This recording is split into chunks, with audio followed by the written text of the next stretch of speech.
తెలుగు రాష్ట్రాల మధ్య నెలకొన్న కృష్ణా నదీ జలాల వివాదం తారాస్థాయికి చేరింది. ఇరు రాష్ట్రాల అధికారులు ప్రతినిధులతో చర్చలు జరిపిన జలశక్తి శాఖ కృష్ణా నది ప్రాజెక్టులను కేఆర్ఎంబీ పరిధిలోకి తీసుకురావాలని నిర్ణయించింది.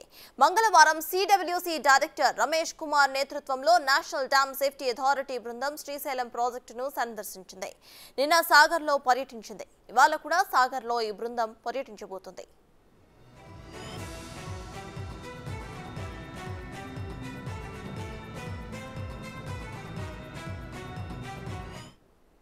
ఇదే అంశానికి సంబంధించిన మరింత సమాచారాన్ని నాగార్జున సాగర్ ప్రాజెక్టు నుంచి మా నల్గొండ ప్రతినిధి పుల్లారావు అందిస్తారు.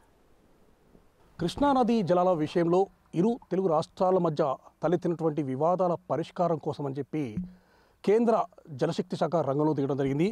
దీనికి సంబంధించేసి గత నెల 9వ తారీఖున ఇరు రాష్ట్రాలకు సంబంధించినటువంటి నీటిపారుదల శాఖ అధికారులతో జలశక్తి శాఖ సమావేశం ఏర్పాటు చేయడం జరిగింది. దానిలో భాగంగా ముఖ్యంగా ఈ యొక్క కృష్ణానది జలాలకు సంబంధించి వివాదం పరిష్కారం చేయడం కోసం అని చెప్పేసి ఈ కృష్ణా నదిపై ఉన్నటువంటి ప్రాజెక్టులను పూర్తి స్థాయిలో కేఆర్ఎంబీకి అప్పగించాలని చెప్పేసి కూడా జలశక్తి శాఖ నిర్ణయించుకోవడం జరిగింది. దానికి సంబంధించేసి ఇరు రాష్ట్రాలకు సంబంధించినటువంటి నీటిపారుదల శాఖ అధికారులతో అదేవిధంగా ప్రభుత్వానికి సంబంధించినటువంటి అధికారులతో కూడా మంత్రాలు జరిపిన సందర్భం అయితే నెలకొందని చెప్పవచ్చు. దానిలో భాగంగా ఈ నెల మొదటగా శ్రీశైలం డ్యామును సందర్శించినటువంటి అధికారులు ఆ తర్వాత 13, 14, 15 తారీఖులలో నాగార్జున సాగర్ డ్యామును సందర్శించాలని రావడం జరిగింది. దీనికి ముఖ్యంగా సెంట్రల్ వాటర్ కమిషన్ సభ్యులు నేతృత్వంలో ఈ యొక్క బృందం అనేది బయలుదేరడం జరిగింది. సెంట్రల్ వాటర్ కమిషన్కు సంబంధించేసి డైరెక్టర్గా ఉన్నటువంటి రమేష్ కుమార్ ఆధ్వర్యంలో దాదాపు 13 మంది బృందం ఈ యొక్క ప్రదేశానికి చేరుకోవడం జరిగింది. సిడబ్ల్యూస్తో పాటు నేషనల్ డ్యామ్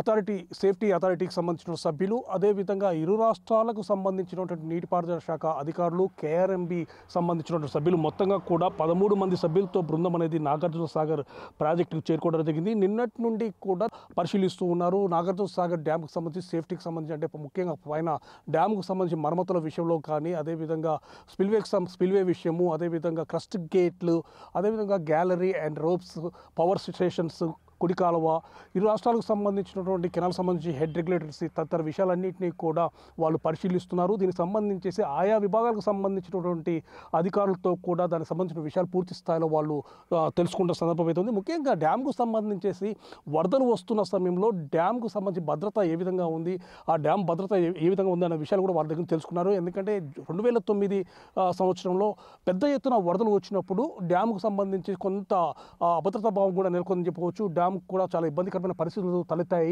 ఆ సమయంలో ఏ విధంగా క్రస్ట్ గేట్ల నుంచి వాటర్ రిలీజ్ చేశారు అనే విషయాలను కూడా అధికారులు తెలుసుకున్నారు. ముఖ్యంగా ఈ యొక్క ఆ సమయంలో అంటే వరదలు బాగా వచ్చిన సమయంలో క్రస్ట్ గేట్ల నుంచి ఎన్ని క్యూసెక్ల నీటిని కిందికి విడుదల చేశారు అనే విషయాలను కూడా అధికారులు తెలుసుకోవడం జరిగింది. అంటే డ్యాము భద్రత దృష్ట్యా కూడా ఈ విషయాలు తెలుసుకున్నారు.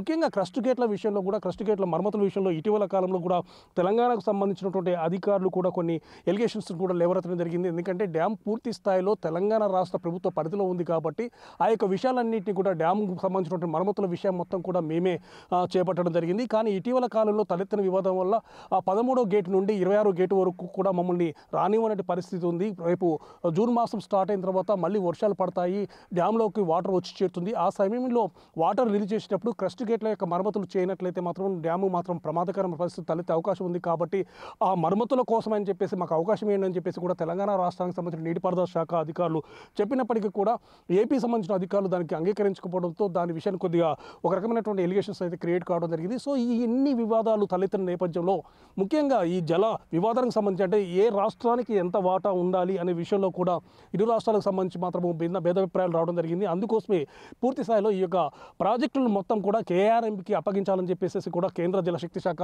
నిర్ణయం తీసుకోవడం జరిగింది. దానికి సంబంధించి ఇరు రాష్ట్రాలకు సంబంధించినటువంటి అధికారులు కూడా దాంట్లో పార్టిసిపేట్ చేయాలని చెప్పడం జరిగింది. సో దానిలో భాగంగానే ఆ కేఆర్ఎంబీకి ఈ యొక్క ప్రాజెక్టులు అప్పగించాలన్న ఉద్దేశంతో కేంద్ర జలశక్తి శాఖ ఆధ్వర్యంలో ముఖ్యంగా దీనికి సంబంధించేసి రమేష్ కుమార్ నేతృత్వంలో ఈ యొక్క బృందం అనేది రావడం జరిగింది.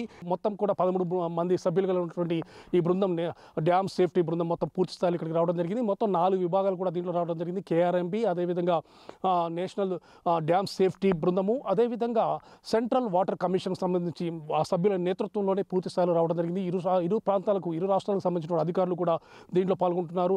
డ్యామ్కు సంబంధించిన విషయాలు పూర్తి స్థాయిలో వాళ్ళు పరిశోధన చేస్తున్నారు. అదేవిధంగా నీటి నిల్వల విషయంలో ఏ రాష్ట్రానికి ఎంత వాటా కేటాయించాలనే విషయంపై కూడా వాళ్ళు క్షుణ్ణంగా వాళ్ళు మంతనాలు చేస్తున్న సందర్భం అవుతుంది. సో దానిలో భాగంగానే ప్రజెంట్గా ఈ విధంగా అంటే ఈ డ్యామ్ సేఫ్టీ అధికారులు పూర్తి స్థాయిలో ఇక్కడికి వచ్చేసేసి ఈ విషయంపై మాత్రం క్షుణ్ణంగా పరిశోధన చేస్తున్నారు. రేపటి వరకు కూడా దీన్ని కంప్లీట్ చేసేసి ఆ తర్వాత నివేదికను అందించిన తర్వాత ఇరు రాష్ట్ర ప్రభుత్వాలతో ఈ విషయంపై చర్చించేసి ఏ రాష్ట్రానికి ఎంత వాటా నీటిని కేటాయించాలనే విషయాన్ని కూడా వాళ్ళు తేడా తెలియజేసే అవకాశం అయితే ఉండటం జరుగుతుంది. నాగార్జున సాగర్ ప్రాజెక్టు నుండి కెమెరా రవితో పుల్లారావు, బిగ్ టీవీ.